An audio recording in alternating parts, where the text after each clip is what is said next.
ઉમેશ મકવાણા બાબતે મારે સીઆર પાટીલને એક ચેલેન્જ આપવાની છે. ગુજરાતમાં ધારાસભ્યો તોડવા ફોડવાની દુકાન સીઆર પાટીલ ચલાવે છે.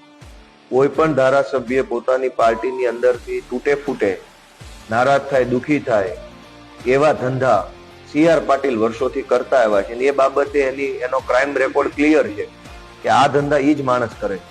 મારે સીઆર પાટીલને એટલું જ કહેવું છે કે તમારામાં હિંમત હોય તો ઉમેશ મકવાણા પાસે રાજીનામું અપાવડાવો અને આવે બોટાદમાં ચૂંટણી, પછી જોઈ લઈશું જનતાનો ચુકાદો.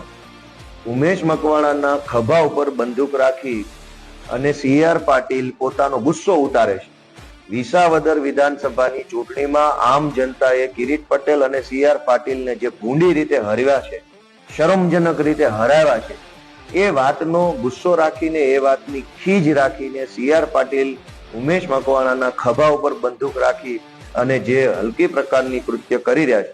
મારી ચેલેન્જ છે કે ઉમેશ મકવાણા પાસે એકવાર સીઆર પાટીલ રાજીનામું અપાઈ દે, જોઈ લઈએ સીઆર પાટીલમાં કેટલો દમ છે.